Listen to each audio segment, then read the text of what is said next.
be more than happy to answer questions at any point, either now or at the end of the meeting after the public's spoken. Thank you.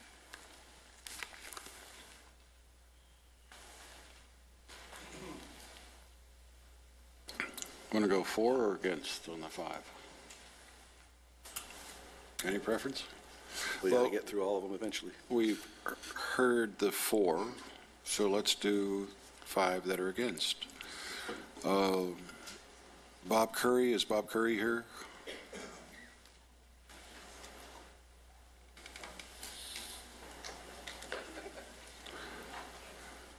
David Paul?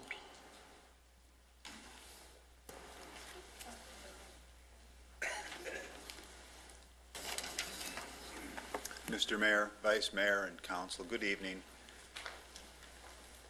I save probably $100 a month on the soy milk I buy for my children at Walmart because they have a good price. I'm not opposed to Walmart, but I'm for common sense. As I sit here today, I hear the presentation, and I'm just reminded of the phrase I like so much: there are lies, damn lies, and statistics. I found this today in my little book of Zen, and I think this is more apropos to tonight. It is only with the heart that one can see rightly. What is essential is invisible to the eye. So all these facts that get thrown around, they're sort of superfluous to the truth.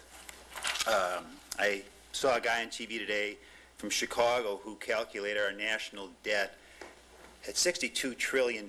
And once you get into these numbers, 25 trillion, 50 trillion, 75 trillion, we lose track of it. But in our hearts, we know that when we see our 401ks double, or the price of our home double, we like it on paper, but is it real? It wasn't real.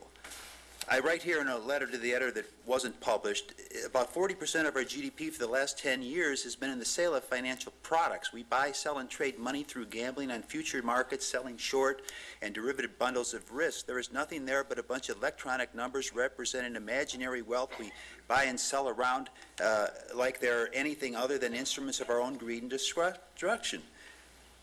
Same holds true with the water.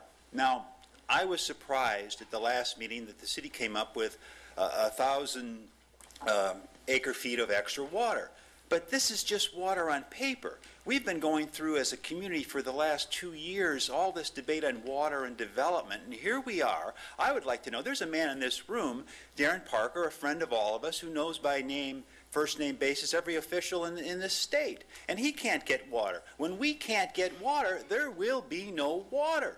And that's for all of us. So I would like to know, if you're going to give an imaginary allotment of water that doesn't even exist to Walmart, what happens? What is the right of us to get that water back when I want water to come out of my tap? The development must stop. And finally, what I would like to see tonight, if we decide to push aside these people's way of life in the name of progress, we at least apologize to them and tell them that their way of life is less important than progress. Thank you.